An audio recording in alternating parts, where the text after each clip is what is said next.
Welcome to The Loyalist. I am your host, Adam Long, VP of Sales at Yotpo, the retention marketing platform for e-commerce brands.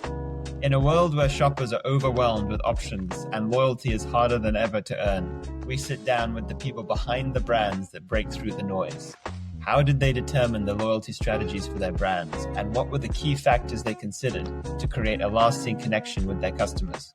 In each episode, we will focus on a different area of loyalty, doing a deep dive into the world of customer loyalty, where strategy meets psychology and real-world success stories come to life.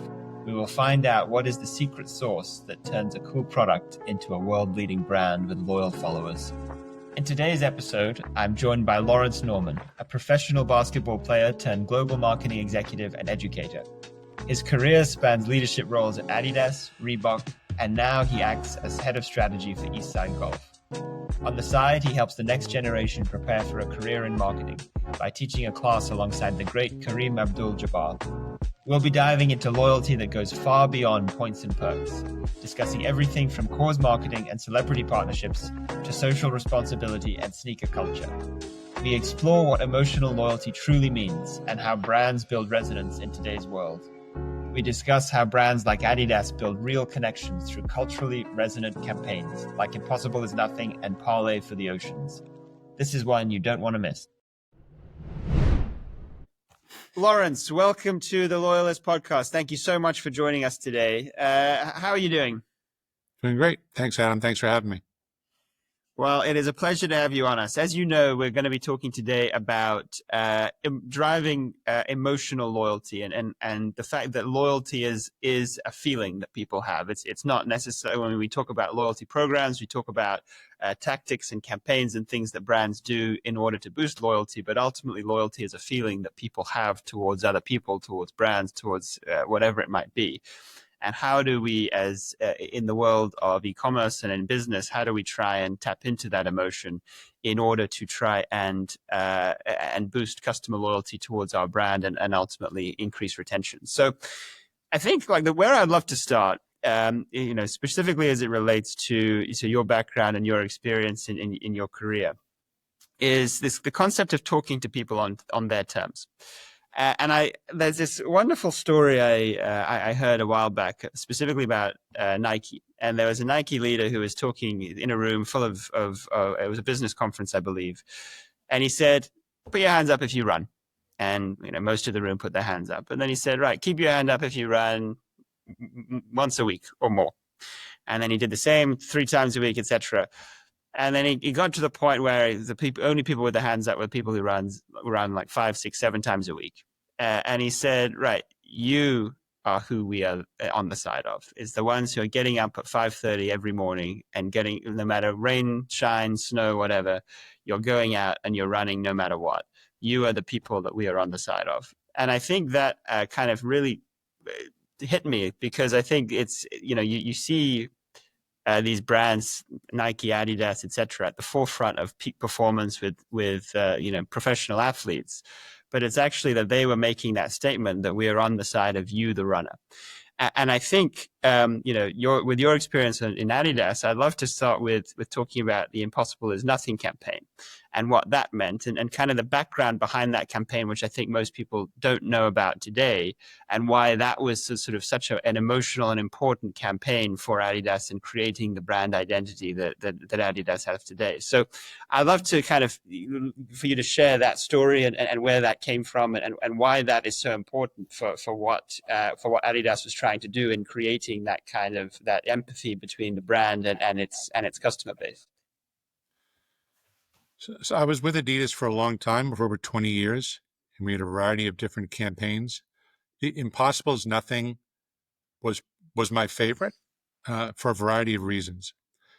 First of all, I really think it's important when speaking to your consumers to define reality and give hope. It's very important to stay positive. They're looking to brands to lift them up, especially brands in the sporting field. So when you think about impossible is nothing, the impossible is that the reality is there are tough things out there.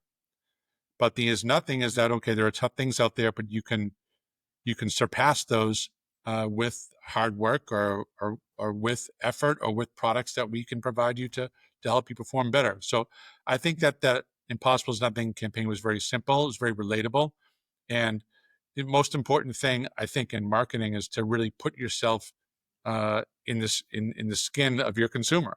It's almost like the Killer Mockingbird to really understand what the other person's feeling, right?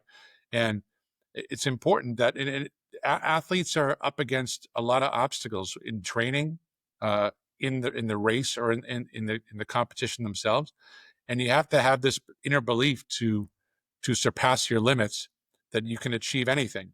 And Adidas was there along the way to help them do that.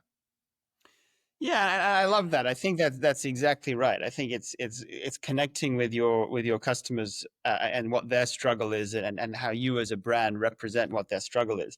And the campaign, when we were preparing for this episode, we spoke about the kind of the concept of how it was so interconnected with women in sports.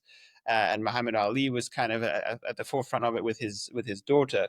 So talk us through that. Like, why was that sort of a message that Adidas felt like it was important to touch on?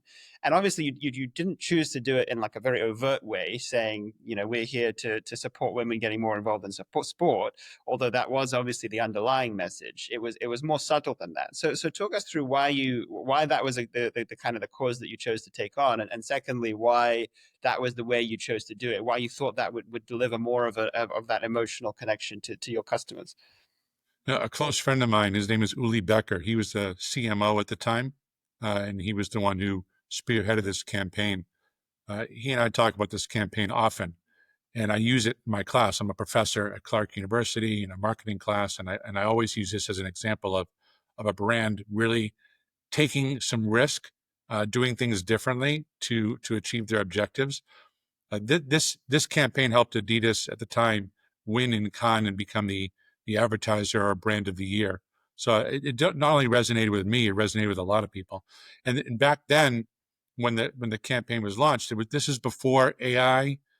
It's not before women's rights, but women's rights have really come a long way since then. In the last 20 years, when this campaign was launched, with Caitlin Clark and everything, and which is great, and I'm glad things are happening the way they are. But back then, it was a little bit different. So to use first of all Muhammad Ali in a way with CGI, so it was you couldn't doctor anything up with AI. So use CGI and put him in the ring in his prime, boxing against Layla Ali, which was his daughter.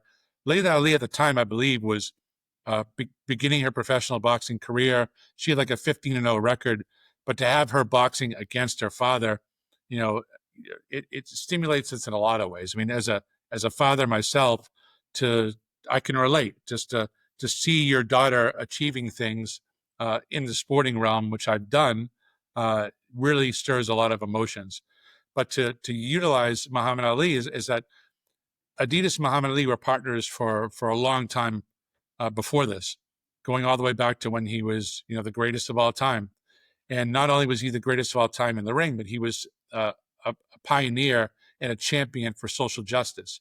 And it's important for brands to stand behind and to endorse and to partner up with athletes to stand for more than just sports, because athletes are role models and they can make an impact on the world. So Muhammad Ali was one of those examples. I mean, being outspoken in Vietnam and being outspoken in many other social justice causes, but the Adidas backing of athletes goes all the way back to the 1930s when they backed Jesse Owens in the Berlin Olympics in 1936 in front of the Third Reich. So I think that Adidas has always had a history of doing this, and they continue with Muhammad Ali, and they continue nowadays supporting athletes that stand for more than just sport.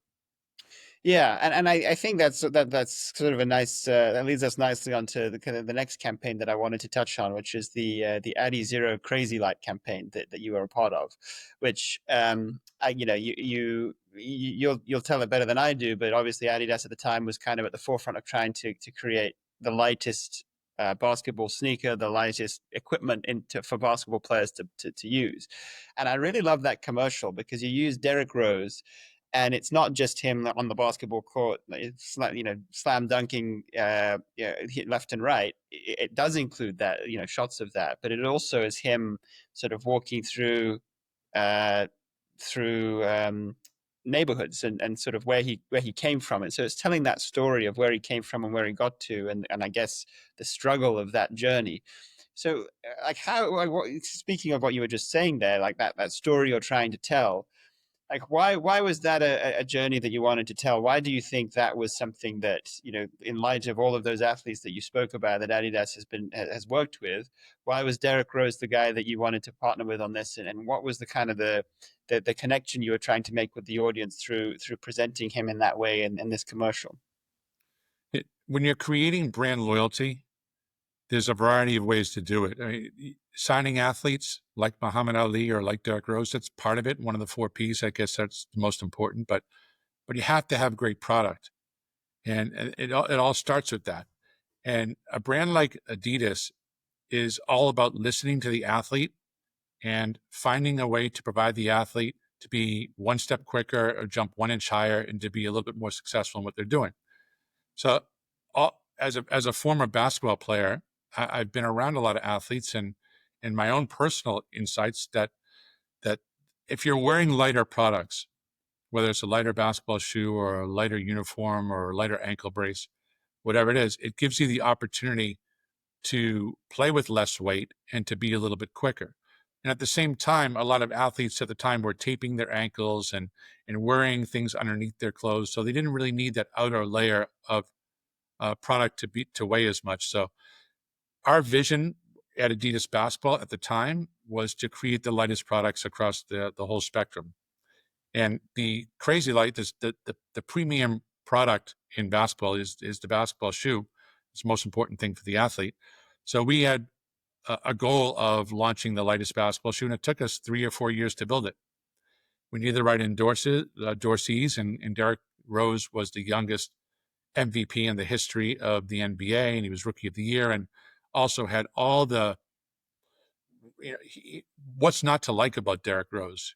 He had the right style. He had the right personality. He was humble. He was team first. He played point guard, so the camera was always on him, as compared to maybe a center or power forward, because he always has the ball.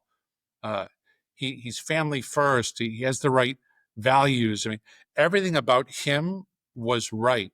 And I stand by that. He was the most important person in my professional career, in a lot of people's professional careers, because of he was the perfect person to partner up with.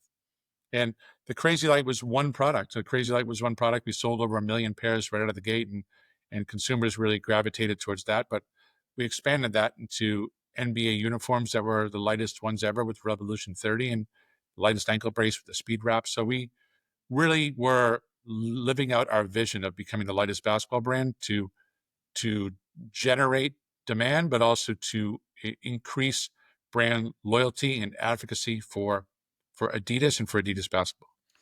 Yeah, and the thing I love about this though is it's not just like you could have chosen. You obviously had got to a point with with those sneakers that you were the most you had the best product in terms of you had the lightest shoe, and you could have just said, "Look, we're the lightest shoe." It's a clear message, but you didn't do that. You had the why behind it. It wasn't just the here's what we have. It was why do we have it? And it comes back to that point about sort of helping people on that journey to better themselves, to, as you say, find that extra inch on their jump, find that extra half step.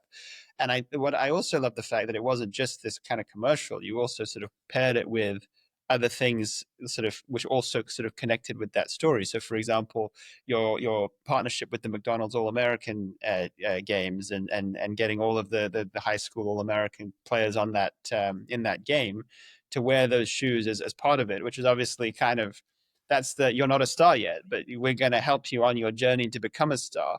So outside of the celebrity endorsement here with Derrick Rose, like how did you think about what other things such as the the All American game you wanted to do to kind of build into that story and create that emotional connection for a broader audience? Uh, McDonald's All American was one grassroots event that we were partners with, but we also created something called Adidas Nations, which was a camp for high school players. But that camp was designed to really to teach the game of basketball as much as helping them have a recruiting platform for college coaches, even NBA coaches, to see them. We had NBA coaches or former NBA coaches there. We were teaching fundamentals. We were really teaching about how players should pass first and not just all be one-on-one players. So the purpose for all these grassroots events is that you want to build relationships with players in high school.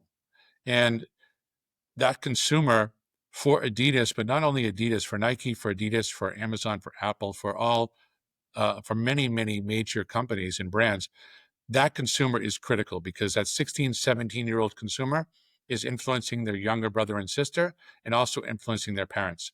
So they're really setting a lot of trends, and they have a lot of spending power, and they have a lot of influence in the hallways in high school. So that consumer is really important. And as you think about the importance of winning over consumers, yes, you want to go down the marketing funnel and you want them to be aware of you and to consider you and eventually to convert and to buy your products. But the most important thing is as you go down that funnel is that you want them to consider being loyal to you and then to be advocates of your brand, because we can advertise all we want. We can build a lot of grassroots events. We can spend lots of money on promotion, but the best and most flattering thing you can get is for one of your consumers to talk to their friends about you and to be an advocate for your brand. That doesn't cost as much, and it's certainly much more relevant and more powerful if that were to be the case. So in order to win over your consumers, it's building great product, it's doing great grassroots events, it's doing advertising campaigns that resonate with them. But the most important thing is to listen to them. And if they're advocates of your brand and they're loyal, you have that opportunity to have this two-way conversation where you can listen to them, you can react, and you can create products that are right for them. So I think that's like I love that, and I think that's a like on the subject of listening. I think that's a kind of a I'd love to kind of shift the conversation now to think about causes and the types of causes that consumers care about, and listening to that and trying to play into that.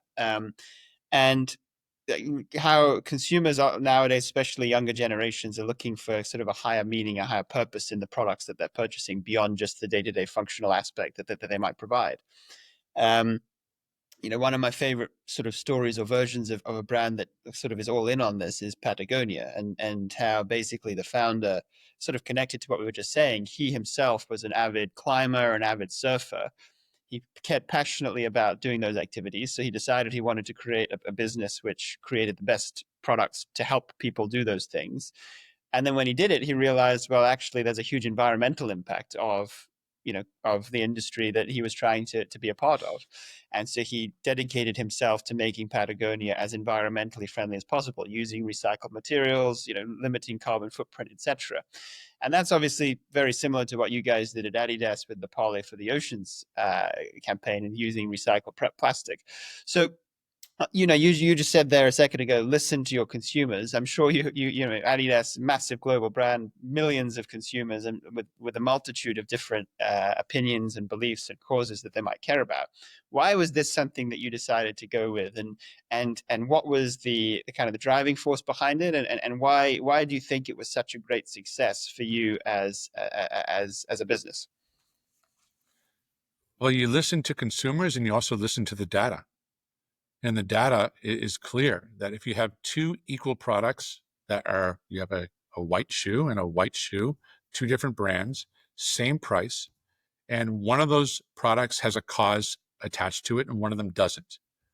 If all else is equal, then 91% of consumers will choose the product with a cause. I mean, the data doesn't lie. And a brand's responsibility isn't just to make profits. I know there's arguments against that, but a brand has to have a soul, and Adidas has had a soul since its inception by backing Jesse Owens. It hasn't really changed. It's always been a pioneer and a supporter of causes.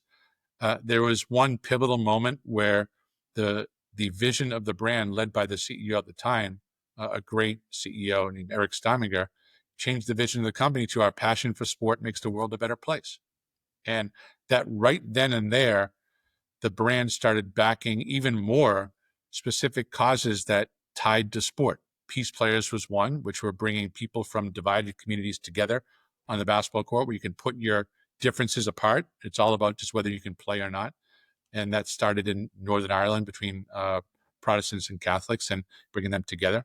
So that was just one cause. And then Parley for the Oceans was a cause championed by another great leader of the company named Eric Liedtke, who was a surfer and nature lover and also an athlete, and wanted to help rid the ocean of unnecessary plastics that are polluting our world. So took that plastic out, worked with Parley for the Oceans, and built a great product line at the beginning, which still continues to this day, of infusing plastic into the product in a helpful way, let's say. So I think that those are just a couple of the causes, but Adidas has been involved and is still involved in many other causes that give back to different youth organizations. And you obviously, I mean, talking about these things like Parlay, I think as of with the most recently published information about it, over 30 million shoes have been sold, and each shoe on average has more than 11 plastic bottles that have gone into making them that have been recycled. So tens of millions sorry, hundreds of millions of plastic bottles that have been taken out of the ocean going into that. Peace players is something you mentioned in passing, but I'd love to actually touch on that a little bit more because that I think is one of the most wonderful initiatives that you and I have spoken about, something which I believe was founded in 2001, and over 75,000 young people have been brought together from different and often conflicting communities to play basketball with each other and to bring reconciliation at a youth level through basketball, through sport. That's something which I think is obviously so impactful and so amazing, and can really have a big impact on people's lives. But then, how do you, as a brand, think about? And I hate to say it, but obviously, brands are businesses looking to boost profit. How do you think about actually like assessing the ROI of that, and whether that's something that is worth doing as a company? That's a great question. And I personally don't always think there has to be an ROI with every initiative that a company does. You have to have certain margin drivers, okay, and you have to have certain profit makers, but you really do have a social responsibility as a brand and as a company to give back to your community and give back to your consumers. And I'll give you an example of a company that I'm currently working with. So I'm the head of strategy for a company called Eastside Golf. It's based in New York City. It was founded by two friends that met at Morehouse College. They won a national championship at Morehouse College as golfers. They grew up with the sport. And golf is traditionally a very exclusive, expensive sport. It has been for forever. But these two guys, Earl and Elijah, created Eastside Golf to help make golf more inclusive and to reach different communities that may not have had the opportunity to play golf. And one thing that we do here at Eastside Golf is we run something called Community Day, in which we go into maybe underserved communities. We give them the opportunity to have free golf at a golf course that we provide. We provide them with food trucks, instruction, and everything like that to give them really a great opportunity to get either introduced to the sport or to grow their a current love for the sport. And these community days are not tied to ROI. I mean, we're very fortunate to have partners that help us fund this as well. Like Mercedes-Benz USA is one partner that is fantastic, and they helped fund our last one at Augusta a few weeks ago. But to see the eyes of young kids with their first chance to hold a golf club and to participate in the sport they didn't have access to, I mean, that's priceless. Yeah. And will that pay off in ROI? It very well might in the future, because the first time you're playing a sport, whether it's golf or basketball or any sport, you remember that first time, and you remember the brand that's associated with giving you that first time. So maybe these kids will go on to be Eastside Golf fans and consumers for their lifetime. Maybe they won't, but it's worth the effort, because the soul of Eastside Golf is to give back, and with proof that Earl and Elijah, the two founders, have given back hundreds of thousands of dollars to Morehouse College to give back to the golf team. So it's really a full circle exercise that shows that the brand has soul, but it really comes out in a very authentic way because they're giving Right. back to where they came from. Yeah. No, it's incredible. I mean, I guess we're obviously in a world right now of where the politics and the kind of the national conversation has changed over the last couple of months, and we're seeing the current U.S. administration sort of creating an environment where corporate social responsibility, DEI, etc., is out of fashion, shall we say. There are some brands that have sort of gone along with that. So, for example, Target has removed its targets around diversity. Nike has cut 20% of its sustainability staff. On the flip side, others have not. So, the like Apple, for example, the shareholders recently rejected a proposal to scale back on some of those efforts. Ben and Jerry's has remained a very vocal proponent of social justice and as a brand and was something that they stand for. So, would you have any advice for executives and leaders of companies in the current world of how they should approach these kind of challenging dynamics that we're seeing in the world?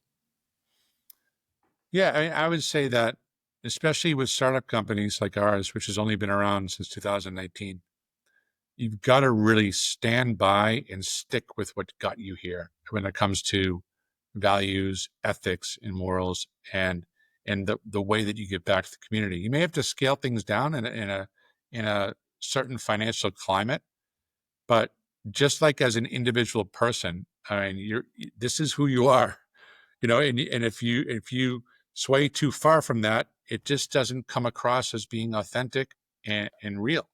So we're not going to change the way we are at Eastside Golf because of the financial climate.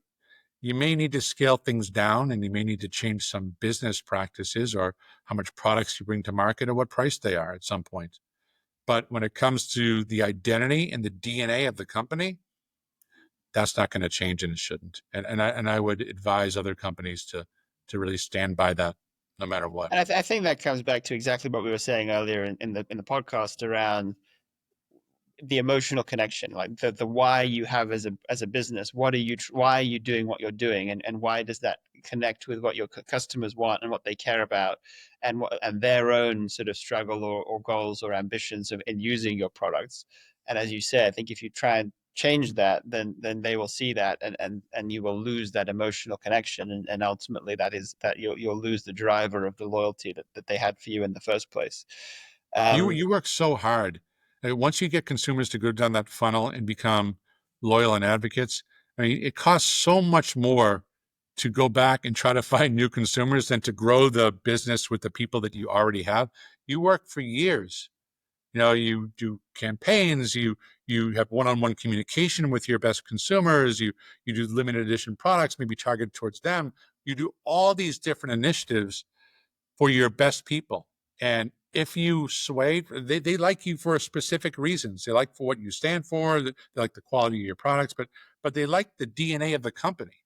So if you go away from that, then you're playing with fire because you could jeopardize the relationships that mean the most to you. yeah. Yeah, I couldn't agree more. Um, I want to come back now to well, we touched on it earlier when we were speaking about Derek Rose, and I guess a little bit with Muhammad Ali with the "Impossible is Nothing" campaign, and that is the concept of endorsements and who you attach yourself as a brand to. And I think probably the most famous and most successful of ever such endorsement was Michael Jordan and Nike with the Air Jordans, and I mean some of the numbers around that are just spectacular. I mean, I think when they signed the original partnership deal in the 80s, they thought this would be a $3 million. They'll get $3 million of sales on the Air Jordan shoes over a 4-year period, and they did $126 million in year one alone. Uh, and Jordan as a brand now makes up 14% of Nike's global sales, which is just insane. Now, obviously, not every endorsement deal is going to hit those kinds of numbers, but when you think about the types of, and it's not, I guess, not just celebrity endorsements, it can also be the companies that you partner with or causes that you partner yourself with or whatever it might be.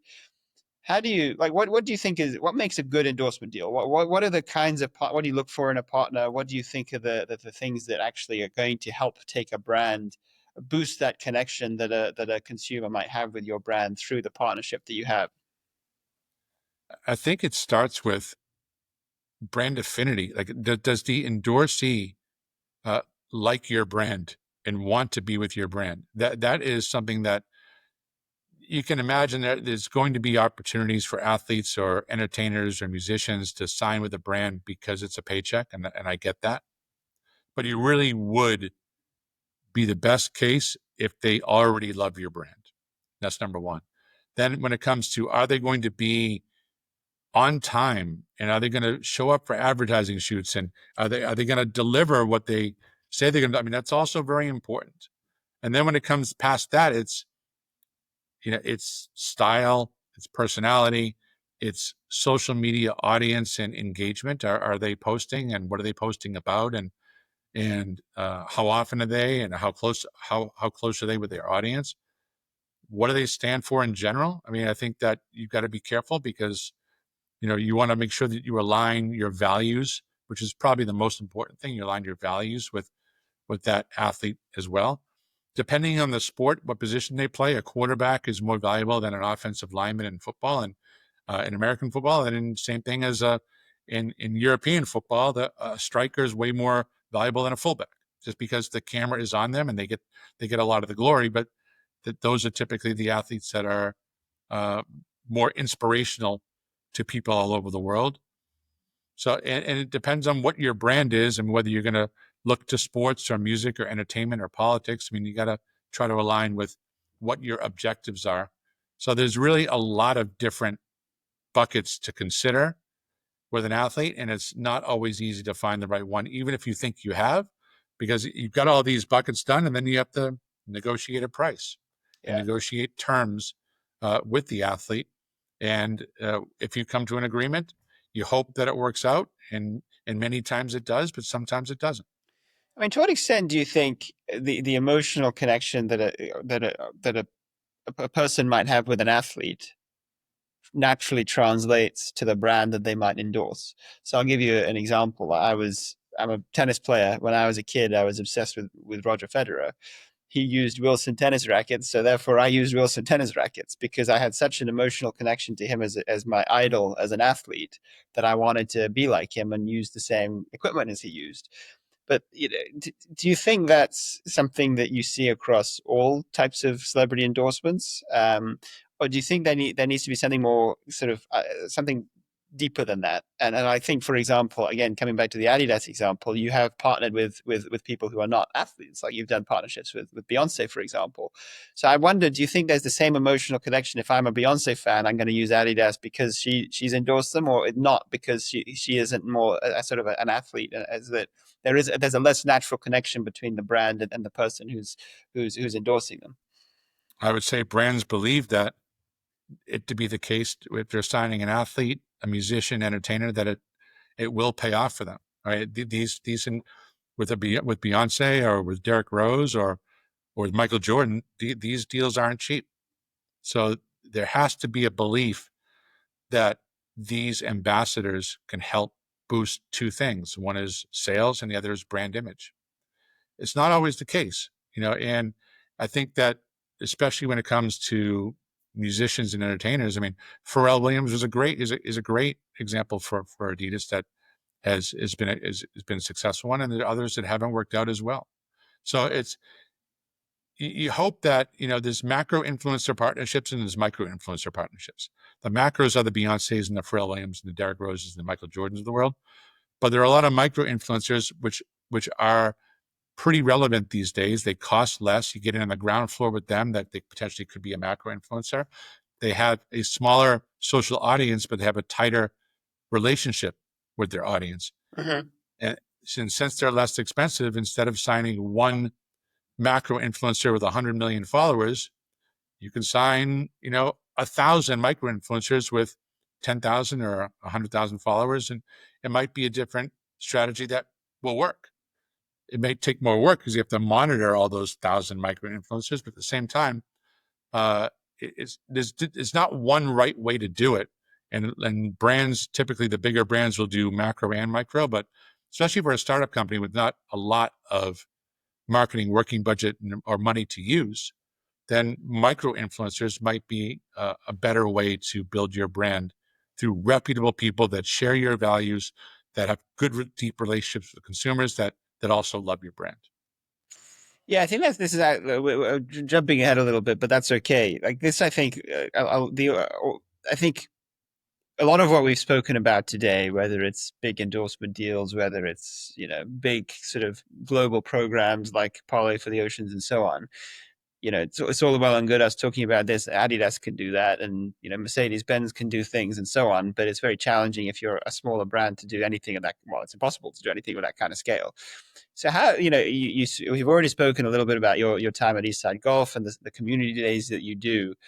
But in terms of being at a smaller brand with lower budgets, where every dollar counts in a way that is less the case at big global corporates, how would you think differently? You spoke there about micro influencers. Like, who are the types of people or the types of partners that you would look to sign, and how would you think that? How would you assess that? Coming back to my earlier question around ROI, how would you think about what the potential value is? Where it's Eastside Golf, I think with the example you gave is great because those people, those kids, yes, the ROI might pay off, but it's probably not going to pay off for another 10, 15 years, even if it does.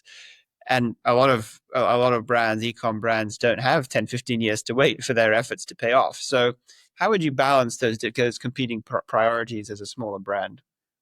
So David versus Goliath, right? Yeah. And I think that when you're a smaller company, relationships and servicing of those relationships is critical, because you say, well, if we're smaller, we can be more nimble and a little quicker.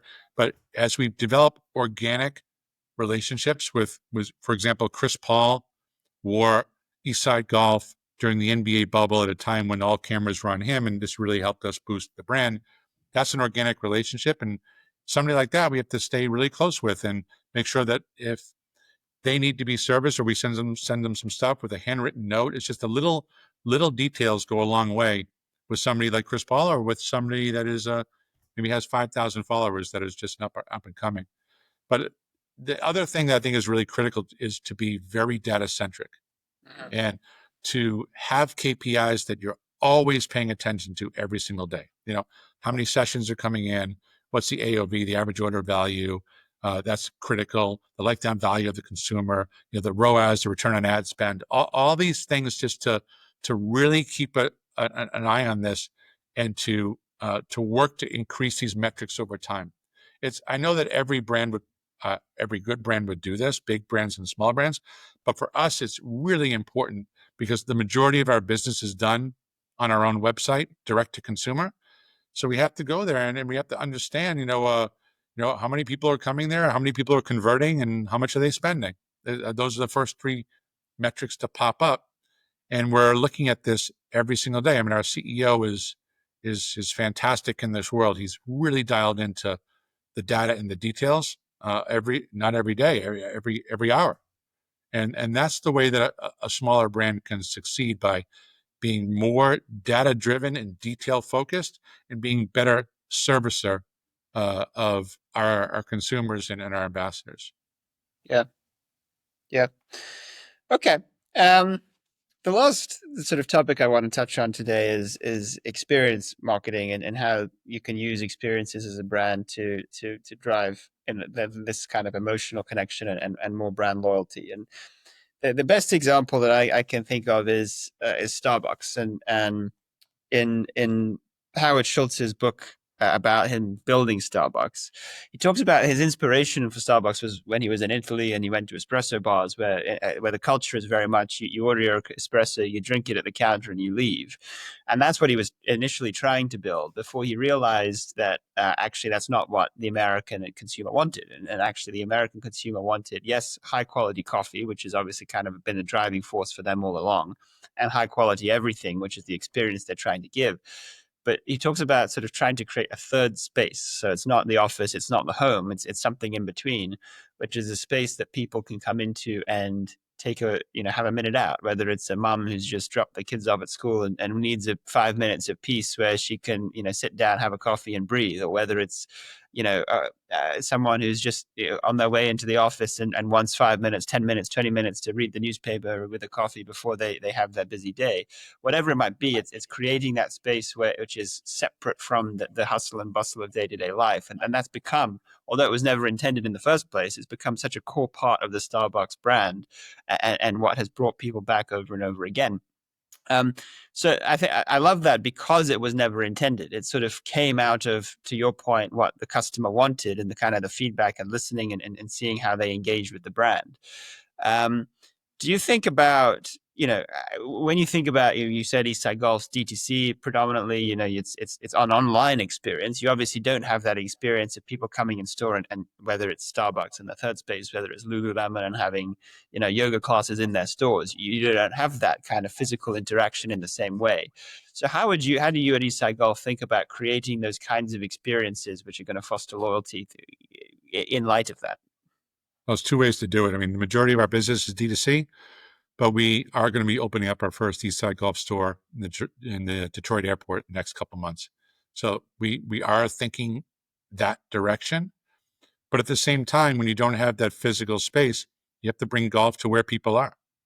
And we've done that. Last December, Rolling Loud, which is the largest hip hop festival in the world, it was in Miami.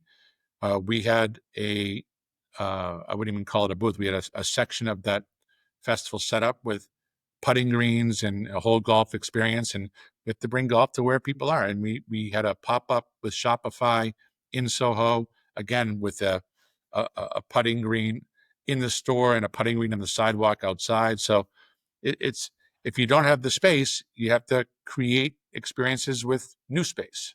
And that's what we've been doing. Yeah. Okay. Well, I mean, I think my last sort of question to you before we wrap is, you've had such an amazing career. Whether it's sort of launching Adidas in Israel or building partnerships and campaigns with the likes of Derek Rose, you've been involved in so many amazing causes and campaigns such as the Peace Players. If you look back on your career, what would you say is the thing that you're most proud of? And looking forward, you've got, you're still involved in so many things. You're doing, professor, you're teaching, you're involved in Eastside Golf. There are so many things. What is the thing that you sit down and you look at and you think you're most excited about that you're working on and building now? First of all, I do appreciate the time that we've had today a lot. This is a lot of fun. And I appreciate you thinking that my career is amazing. I don't view it that way at all. I think I think I've got a long way to go till it becomes amazing. So I'm hoping that it does someday. But I really, if I look back, I mean, the things that I'm most proud of are, even though I have worked a lot and I've traveled a lot, I've got a teenage daughter that is amazing. And I've been there for her the whole way as she's going on to college next year. So I've been at every sporting event. I've been in every conversation. I've been every time she needs me, I'm there. So that's by far the most important thing to me.